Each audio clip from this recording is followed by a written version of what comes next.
जय श्री सीताराम। आज के प्रसंग में हम सुंदरकांड के आगे की चौपाइयों का भावार्थ समझने का प्रयास करते हैं। जह तह गई सकल तब सीता कर मन सोच, मास दिवस बीते मुहि मारहि निश्चर पोच। भावार्थ, तब वे सब राक्षसियां जहां तहां चली जाती हैं। सीता जी मन में सोच करने लगी कि 1 महीना बीत जाने पर नीच रावण राक्षस मुझे मार डालेगा। धृष्टासन बोली कर जोरी, मातु विपत संगिन तय मोरी। तजौ देह कर बेग उपाई, दुसह बिरह अब नहीं सह जाई। सीता जी हाथ जोड़कर धृष्टा से कहती हैं, हे माता, तू मेरी विपत्ति की संगिनी है, जल्दी कोई ऐसा उपाय कर जिससे मैं शरीर छोड़ सकूं। विरह अब असह्य हो चला है, अब यह सहा नहीं जाता। तो आन काठ रच चिता बनाई, मातु अनल पुन देह लगाई। सत्य करहि मम प्रीत सयानी, सुने कुशबन सोल शमवानी। अर्थात काठ लकड़ी लाकर चिता बनाकर सजा दे हे माता, फिर उसमें आग लगा दे हे सयानी, तू मेरी प्रीत को सत्य कर दे।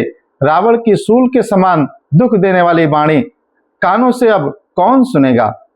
तो सुनत बचन पद गह समुझायस, प्रभु प्रताप बल सुजस सुनायस। निस्ना अनल मिल सुन सुकुमारी, अस कै सो निज भवन सिधारी। सीता के वचन सुनकर धृष्टा ने चरण पकड़कर उन्हें समझाया और प्रभु श्री राम का प्रताप, बल और सुयश सुनाया। उसने कहा, हे सुकुमारी सुनो, रात्रि के समय आग नहीं मिलेगी, ऐसा कहकर वह अपने घर को चली जाती है। तो कह सीता विद भा प्रतिकूला, और मिलहि न पावक मिटहि न शूला। देखियत प्रगट गगन अंगारा, अवन न आवत एकहु तारा। अर्थात सीता जी मन ही मन कहने लगी, हे विधाता, विपरीत हो गया है, न आग मिलेगी न पीड़ा मिटेगी। आकाश में अंगारे तारे प्रकट दिखाई दे रहे हैं, पर पृथ्वी पर एक भी तारा नहीं आता। पावक में सस श्रबत न आगे, मानहु मोहि जान हत भागे। सुनहि विनय मम बिटप अशोका, सत्य नाम करो हर मम शोका। अर्थात चंद्रमा अग्नि में है, किंतु वह भी मानो मुझे हत भागनी जानकर आग नहीं बरसाता। हे अशोक वृक्ष, मेरी विनती सुन, मेरा शोक हर ले और अपना अशोक नाम सत्य कर दे। तो नूतन किस लय अनल शमाना, देह अगिन जन करहि निदाना।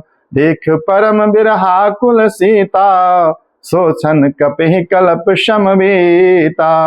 अर्थात तेरे नए नए कोमल पत्ते अग्नि के समान हैं, मुझे अग्नि दे। विरह रोग का अंत मत कर, अर्थात विरह की पीड़ा को बढ़ाकर सीमा तक ना पहुंचा। सीता जी को विरह से परम व्याकुल देखकर वह क्षण हनुमान जी को कल्प के समान व्यतीत होता है। ये चौपाइयों में हमने ये समझने का प्रयास किया, जब दुख का क्षण होता है तो किस प्रकार से व्यतीत होता है, दुख में प्रभु की याद किस तरह से आती है। अगर उस समय प्रभु की याद अच्छे से आती है तो प्रभु हमारा दुख तुरंत निवारण करते हैं। इसलिए प्रभु के श्री चरणों में अपनी लगन लगाइए। जय श्री सीताराम, जय श्री सीताराम, जय श्री सीताराम।